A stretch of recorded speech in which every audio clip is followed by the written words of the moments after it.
Driven to Win presents The Adventure of the Mazarin Stone, a priceless diamond, a deadly thief, and Holmes, already waiting in the shadows. Let's begin. It was Pleasant himself once more in the untidy room of the first floor in Baker Street, which had been the starting point of so many to Dr. Watson to find remarkable adventures. He looked round him at the scientific charts upon the wall, the acid-charred bench of chemicals, the violin case leaning in the corner, the coal scuttle, which contained of old the pipes and tobacco. Finally his eyes came round to the fresh and smiling face of Billy, the young but very wise and tactful page, who had helped a little to fill up the gap of loneliness and isolation which surrounded the saturnine figure of the great detective. "It all seems very unchanged, Billy." "You don't change." "Either. I hope the same can be said of him." Billy glanced with some solicitude at the closed door of the bedroom. "I think he's in bed and asleep," he said. It was 7 in the evening of a lovely summer's day, but Dr. Watson was sufficiently familiar with the irregularity of his old friend's hours to feel no surprise at the idea. "That means a case, I suppose?" "Yes, sir, he is very hard at it just now. I'm frightened for his health. He gets paler and thinner, and he eats nothing." "When will you be pleased to dine, Mr. Holmes?" Mrs. Hudson asked. 7:30, the day after tomorrow," said. "Hey, you know his way when he is keen on a case." "Yes, Billy, I know. He's following someone. Yesterday he was out as a workman looking for a job. Today he was an old woman. Fairly took me in, he did, and I ought to know his ways by now." Billy pointed with a grin to a very baggy parasol which leaned against the sofa. "That's part of the old woman's outfit," he said. "But what is it all about, Billy?" "Billy," sank his voice as one who discusses great secrets of state. "I don't mind telling you, sir, but it should go no farther. It's this case of the Crown Diamond." "What, the £100,000 burglary?" "Yes, sir, they must get it back, sir. Why, we had the Prime Minister and the Home Secretary both sitting on that very sofa. Mr. Holmes was very nice to them. He soon put them at their ease and promised he would do all he could. Then there is Lord Cantlemere." "Ah? Yes, sir, you know what that means. He's a stiff 'un, sir, if I may say so. I can get along with the Prime Minister, and I've nothing against the Home Secretary, who seemed a civil, obliging sort of man, but I can't stand his lordship. Neither can Mr. Holmes, sir. You see, he don't believe in Mr. Holmes, and he was against employing him. He'd rather he failed. And Mr. Holmes knows it? Mr. Holmes always knows whatever there is to know. Well, we'll hope he won't fail, and that Lord Cantlemere will be confounded. But I say, Billy, what is that curtain for across the window?" "Mr. Holmes had it put up there 3 days ago. We've got something funny behind it."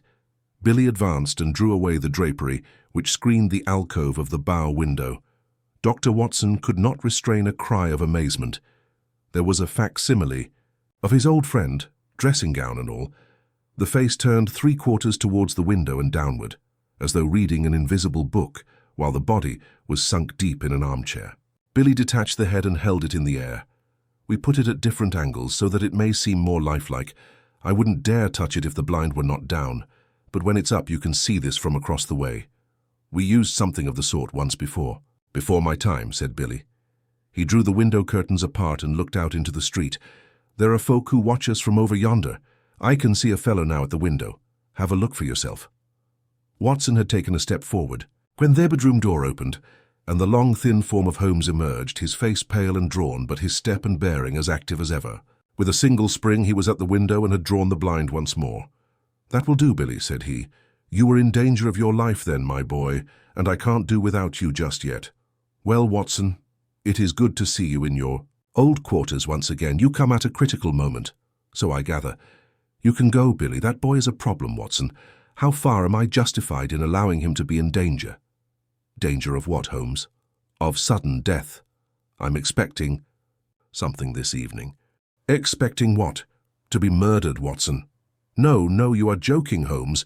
Even my limited sense of humor could evolve a better joke than that. But we may be comfortable in the meantime, may we not? Is alcohol permitted?" "The gasogene and cigars are in the old place. Let me see you once more in the customary armchair. You have not, I hope, learned to despise me pipe and my lamentable tobacco. It has to take the place of food these days. But why not eat? Because the faculties become refined when you starve them. Why, surely, as a doctor, my dear Watson, you must admit that what your digestion gains in the way of blood supply is so much lost to the brain. I am a brain, Watson. The rest of me is a mere appendix, therefore it is the brain I must consider. But this danger, Holmes? Ah, yes. In case it should come off, it would perhaps be as well that you should burden your memory with the name and address of the murderer. You can give it to Scotland Yard. With my love and a parting blessing, Silvius is the name. Count Negretto Silvius. Write it down, man, write it down. 136, Moorside Gardens, NW. Got it? Watson's honest face was twitching with anxiety. He knew only too well the immense risks taken by Holmes, and was well aware that what he said was more likely to be understatement than exaggeration. Watson was always the man of action, and he rose to the occasion. Count me in, Holmes. I have nothing to do for a day or two. Your morals don't improve, Watson. You have added fibbing to your other vices. You bear every sign of the busy medical man with calls on him every hour. Not such important ones, but can't you have this fellow arrested? Yes, Watson, I could. That's what worries him so. But why don't you? Because I don't know where the diamond is. Ah, Billy told me, the missing crown jewel. Yes, the great yellow Mazarin Stone. I've cast my net and I have my fish, but I have not got the stone. What is the use of taking them? We can make the world a better place by laying them by the heels. But that is not what I am out for. It's the stone I want. And is this Count Silvius one of your fish? Yes, and he's a shark. He bites. The other is Sam Merton, the boxer. Not a bad fellow, Sam, but the Count has used him. Sam's not a shark. He's a great big silly bull-headed gudgeon, but he is flopping about in my net all the same. Where is this Count Silvius? I've been at his very elbow all the morning. You've seen me as an old lady, Watson. I was never more convincing. He actually picked up my parasol for me once. By your leave, madam, said he, half Italian, you know, and with the southern graces of manner when in the mood, but a devil incarnate in the other mood. Life is full of whimsical happenings, Watson. It might have been tragedy. Well, perhaps it might. I followed him to old Straubenzee's workshop in the Minories. Straubenzee made the airgun, a very pretty bit of work as I understand, and I rather fancy it is in the opposite window at the present moment. Have you seen the dummy? Of course Billy showed it to you. Well, it may get a bullet through its beautiful head at any moment. Ah, Billy, what is it? The boy had reappeared in the room with a card upon a tray. Holmes glanced at it with raised eyebrows and an amused smile. The man himself, I had hardly expected this, grasped the nettle, Watson, a man of nerve. Possibly you have heard of his reputation as a shooter of big game. It would indeed be a triumphant ending to his excellent sporting record if he added me to his bag. This is a proof that he feels my toe very close behind his heel. Send for the police, as I probably shall, but not just yet. Would you glance carefully out of the window, Watson, and see if anyone is hanging about in the street? Watson looked warily round the edge of the curtain. Yes, there is one rough fellow near the door. That will be Sam Merton, the faithful, but rather fatuous Sam. Where is this gentleman, Billy? In the waiting room, sir. Show him up when I ring. Yes, sir. If I am not in the room, show him in all the same. Yes, sir. Watson waited until the door was closed, and then he turned earnestly to his companion. Look here, Holmes, this is simply impossible. This is a desperate man who sticks at nothing. He may have come to murder you. I should not be surprised. I insist upon staying with you. You would be horribly in the way. In his way? No, my dear fellow, in my way. Well, I can't possibly leave you. Yes, you can, Watson, and you will, for you have never failed to play the game. I'm sure you will play it to the end. This man has come for his own purpose, but he may stay for mine. Holmes took out his notebook and scribbled a few lines. Take a cab to Scotland Yard and give this to U-Haul of the CID. Come back with the police. The fellow's arrest will follow. I'll do that with joy. Before you return, I may have just time enough to find out where the stone is. He touched the bell. I think we will go out through the bedroom. This second exit is exceedingly useful. I rather want to see my shark without his seeing me, and I have, as you will remember, my own way of doing it.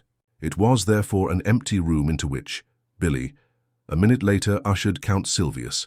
The famous game-shot sportsman and man about town was a big, swarthy fellow with a formidable dark moustache shading a cruel, thin-lipped mouth and surmounted by a long, curved nose like the beak of an eagle. He was well dressed, but his brilliant necktie, shining pin, and glittering rings were flamboyant in their effect. As the door closed behind him, he looked round him with fierce, startled eyes, like one who suspects a trap at every turn. Then he gave a violent start as he saw the impassive head and the collar of the dressing gown which projected above the armchair in the window. At first his expression was one of pure amazement. Then the light of a horrible hope gleamed in his dark, murderous eyes. He took one more glance round to see that there were no witnesses, and then on tiptoe, his thick stick half raised, he approached the silent figure. He was crouching for his final spring and blow when a cool, sardonic voice greeted him from the open bedroom door. "Don't break it, Count. Don't break it." The assassin staggered back, amazement in his convulsed face. For an instant he half raised his loaded cane once more, as if he would turn his violence from the effigy to the original. But there was something in that steady grey eye and mocking smile which caused his hand to sink to his side. "It's a pretty little thing," said Holmes, advancing towards the image. "Tavernier, the French modeller, made it. He is as good at waxworks as your friend Straubenzee is at." "Air guns?" "Air guns, sir. What do you mean? Put your hat and stick on the side table. Thank you. Pray take a seat. Would you care to put your revolver out also? Oh, very good if you prefer to sit upon it. Your visit is really most opportune, for I wanted badly to have a few minutes' chat with you." The Count scowled with heavy, threatening eyebrows. "I, too, wish to have some words with you, Holmes. That is why I am here. I won't deny that I intended to assault you just now." Holmes swung his leg on the edge of the table. "I rather gathered that you had some idea of the sort in your head," said he. "But why these personal attentions?" "Because you have gone out of your way to annoy me. Because you have put your creatures upon my track. My creatures, I assure you, no. Nonsense, I have had them followed. Two can play at that game, Holmes. It is a small point, Count Silvius, but perhaps you would kindly give me my prefix when you address me. You can understand that with my routine of work, I should find myself on familiar terms with half the rogues' gallery, and you will agree that exceptions are invidious. Well, Mr. Holmes, then. Excellent. But I assure you, you are mistaken about my alleged agents." Count Silvius laughed contemptuously. "Other people can observe as well as you. Yesterday there was an old sporting man. Today it was an elderly woman. They held me in view all day. Really, sir, you compliment me.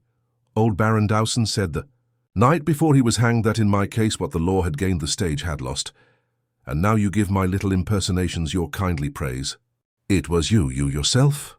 Holmes shrugged his shoulders. "You can see in the corner the parasol which you so politely handed to me in the Minories before you began to suspect. If I had known, you might never have seen this humble home again. I was well aware of it. We all have neglected opportunities to deplore. As it happens, you did not know, so here we are." The Count's knotted brows gathered more heavily over his menacing eyes. "What you say only makes the matter worse. It was not your agents, but your play-acting busybody self. You admit that you have dogged me. Why? Come now, Count, you used to shoot lions in Algeria. Well, but why? Why the sport, the excitement, the danger, and no doubt to free the country from apes? Exactly.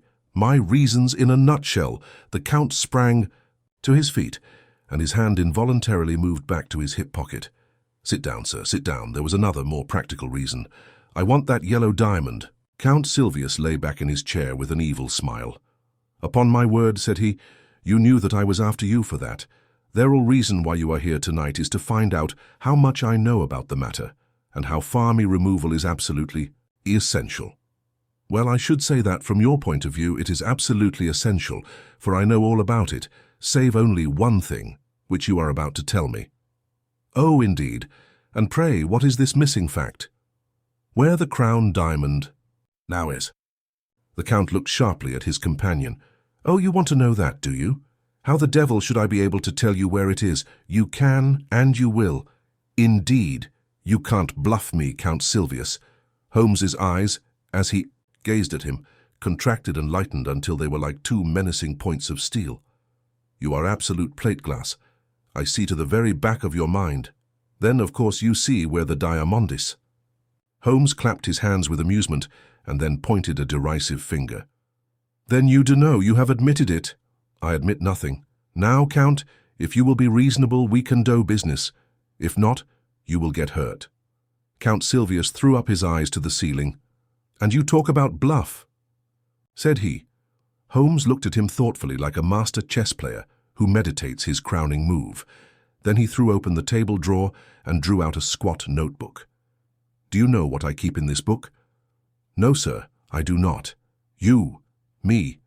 "Yes. Sir, you are all here, every action of your vile and dangerous life."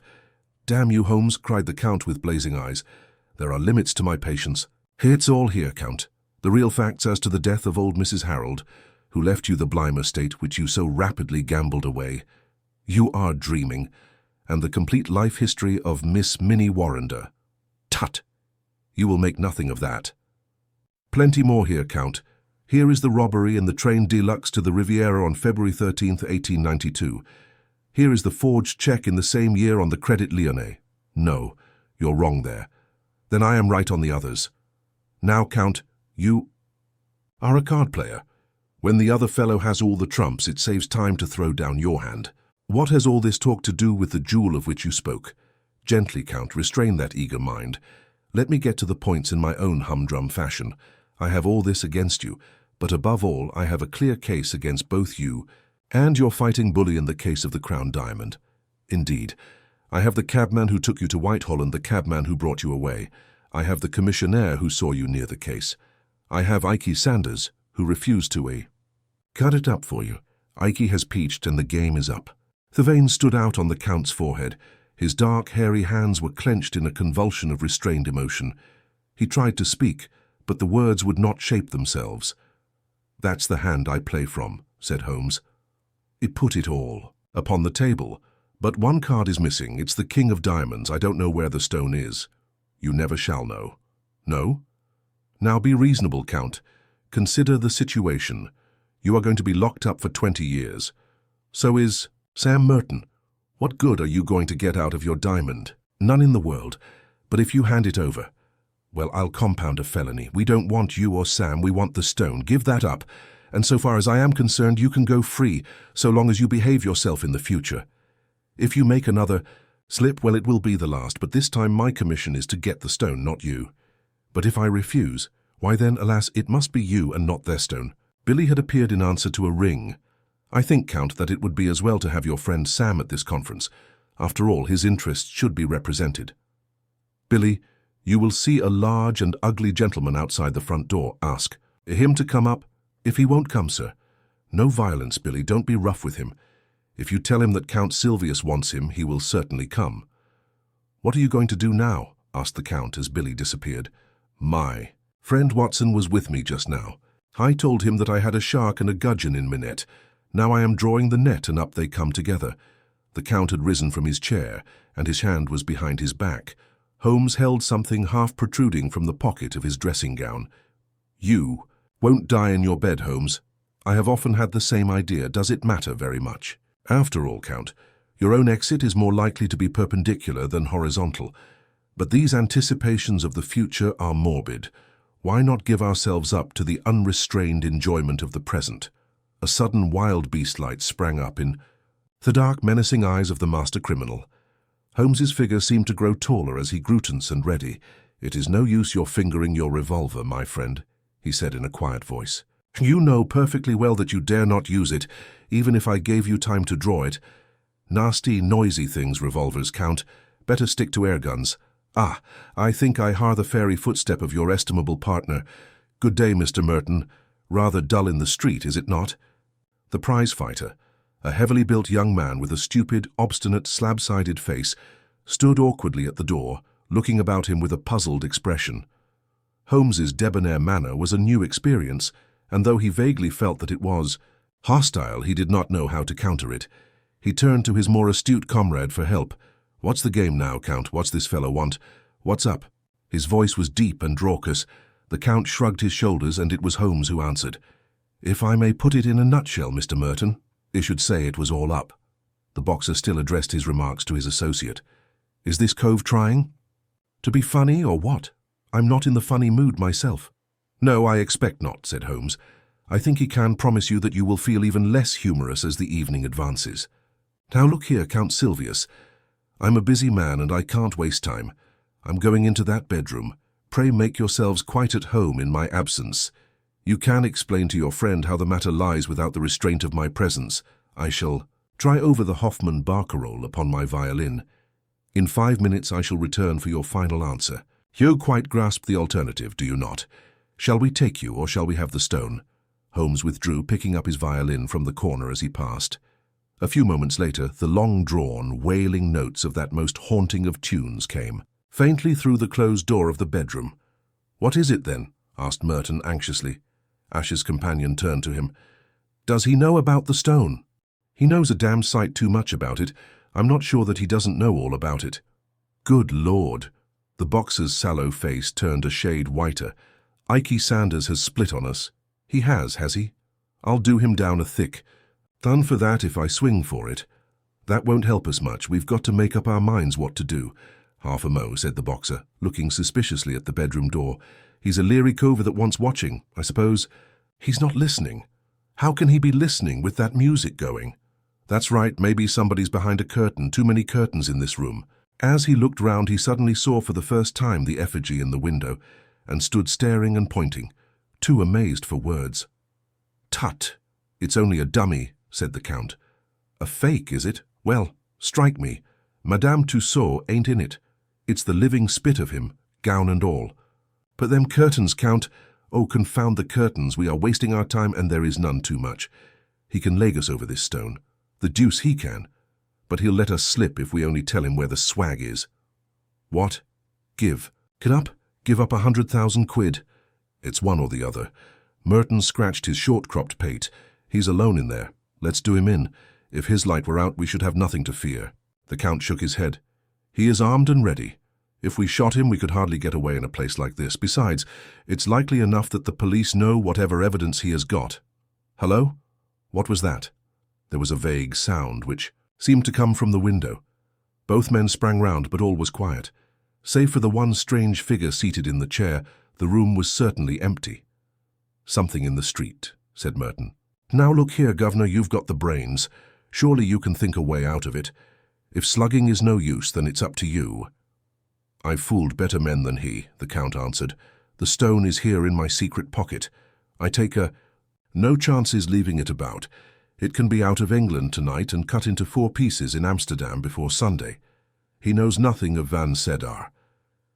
"I thought Van Sedar was going next week." "He was. But now he must get off by the next boat. One or other of us must slip round with the stone to Lime Street and tell him. But the false bottom ain't ready. Well, he must take it as it is and chance it. There's not a moment to lose." Again, with the sense of danger which becomes an instinct with the sportsman, he paused and looked hard at the window. Yes, it was surely from the street that the faint sound had come. "As to Holmes," he continued, "we can fool him easily enough.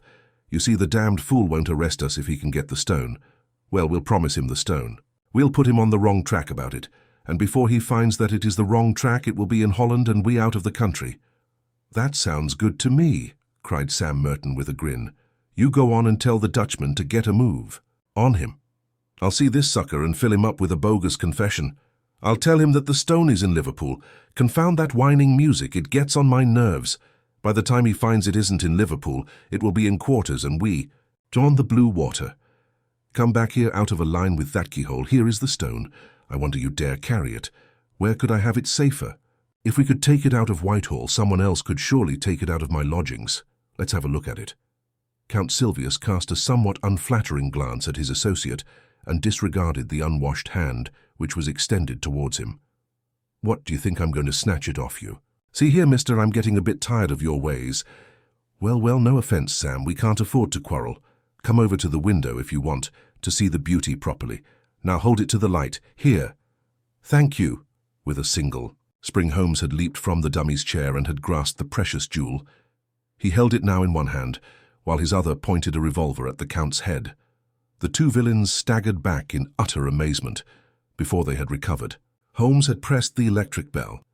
"No violence, gentlemen, no violence, I beg of you. Consider the furniture. It must be very clear to you that your position is an impossible one. The police are waiting below." The Count's bewilderment overmastered his rage and fear. "But how the deuce?" he gasped. Your surprise is very natural. You are not aware that a second door from my bedroom leads behind that curtain. I fancied that you must have heard me when I displaced the figure, but luck was on my side. It gave me a chance of listening to your racy conversation, which would have been painfully constrained had you been aware of my presence." The Count gave a gesture of resignation.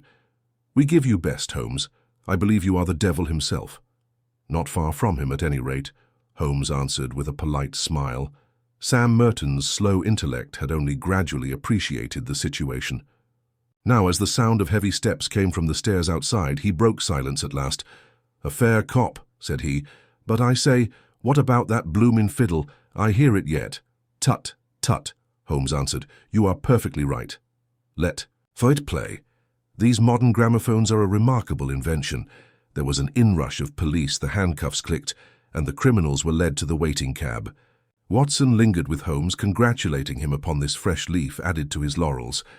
Once more their conversation was interrupted by the imperturbable Billy with his card tray. "Lord Cantlemere, sir." "Show him up, Billy. This is the eminent peer who represents the very highest interests," said Holmes. "He is an excellent and loyal person, but rather of the old regime. Shall we make him unbend? Dare we venture upon a slight liberty? He knows we may conjecture nothing of what has occurred." The door opened to admit a thin, austere figure with a hatchet face and drooping mid-Victorian whiskers of a glossy blackness which hardly corresponded with the rounded shoulders and feeble gait. Holmes advanced affably and shook an unresponsive hand. "How do you do, Lord Cantlemere? It is chilly for the time of year, but rather warm indoors. May I take your overcoat?" "No, I thank you. I will not take it off." Holmes laid his hand insistently upon the sleeve. "Pray allow me. My friend Dr. Watson would assure you that these changes of temperature are most insidious." His lordship shook himself free with some impatience. "I am quite comfortable, sir. I have no need to stay.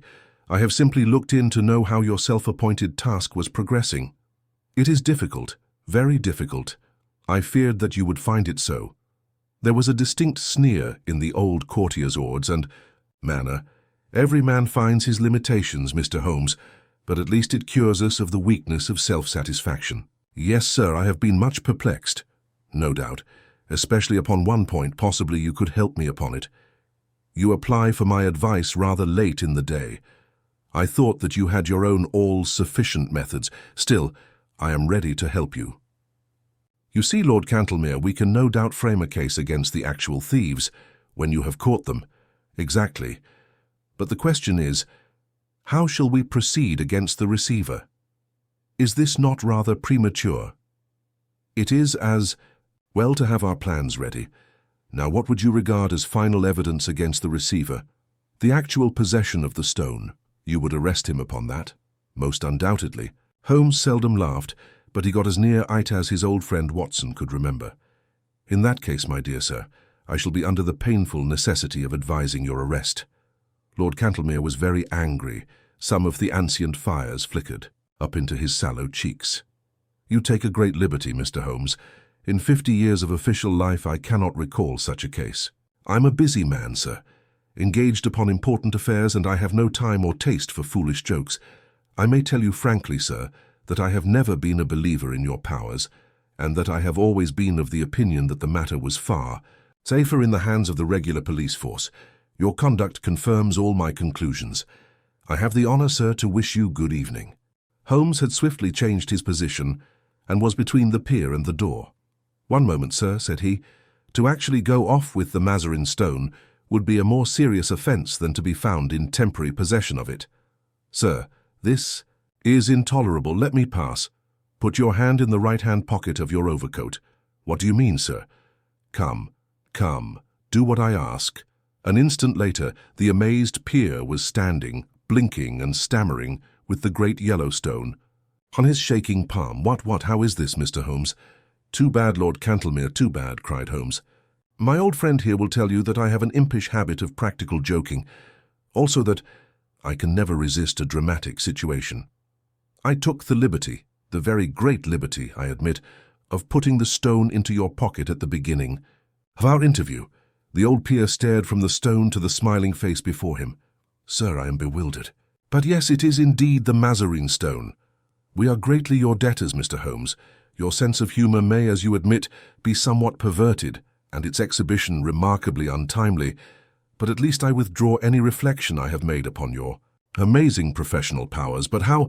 The case is but half finished. The details can wait. No doubt, Lord Cantlemere, your pleasure in telling of this successful result in the exalted circle to which you return will be some small atonement for my practical joke. Billy, you will show his lordship out, and tell Mrs. Hudson that I should be glad if she would send up dinner for two as soon as possible. That was the adventure of the Mazarin Stone.